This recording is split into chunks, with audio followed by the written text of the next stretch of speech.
one way that you can share your web page with everyone is by hosting it on GitHub. So the first step is making a GitHub Pages account. So I'm going to go in here and pick a username. As I type it in, it's going to let me know if somebody already has that one or not. So here we go. I've created Web Designer for Everyone. Make sure that whatever username you pick makes sense, because this is going to be part of the URL for your site. So pick something simple, not a lot of upper or lowercase, and something that really kind of describes why you're building your site. Go ahead and put in an email.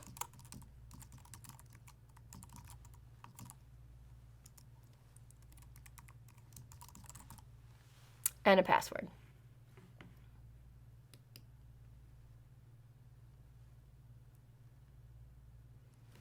Okay.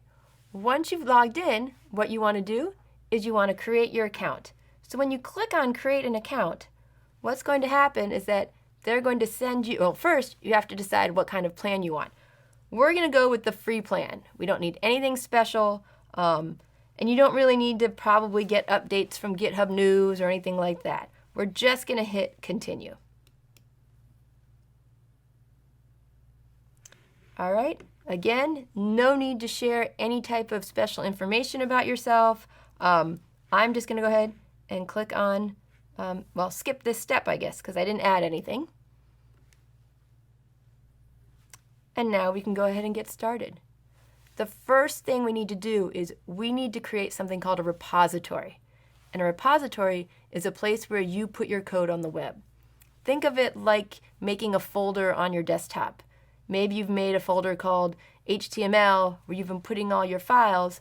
This is the name of the folder that we're going to put up on the web. So this is very important that you follow the rules very exactly. The first thing I'm going to do is I'm going to go up to the very top corner and you'll see a plus. When you click on the plus, there's something that says New Repository. And this is the point where it's going to stop and ask you to verify your email address. I'm going to go ahead and do that now. 3, 2. Once you verify your email, it should bring you back to this page. So I'm going to try clicking on the plus again and saying New Repository. All right. This is where it's very important. This repository name has to be the same as your account name. So in my case, it's Web Designer for Everyone .github.io. In my description, I can go ahead and put something like the website for web design for everyone. And the second thing you really want to make sure you do is click on this little button down here that says initialize this repository with the README. Okay, that's it. I'm going to click create.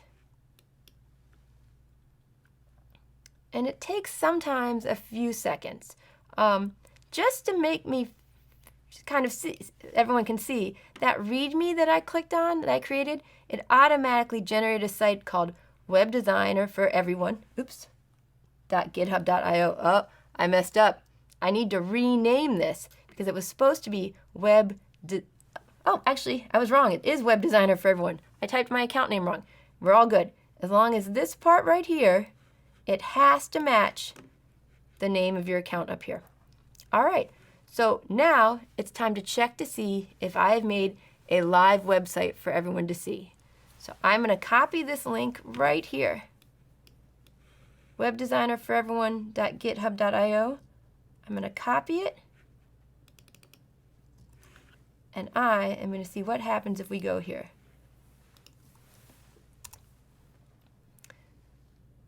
And look, I actually have a website that's live to everyone. I didn't have to pay for anything. I didn't have to sign up for anything. And GitHub Pages is generally accepted by everyone as a fairly secure place to put your code. Now, I haven't put any real code yet, and I'm going to cover that in a separate video because I want to keep the two ideas separate. Creating your GitHub account, which you only have to do once, and then uploading your code to GitHub, which you'll have to do multiple times. Now, just a few notes. take a few seconds between each step that I covered here. GitHub can get very busy, and sometimes it might take a few minutes for something to happen between you clicking OK or accept or upload. But hopefully, from here, you won't have too much problems.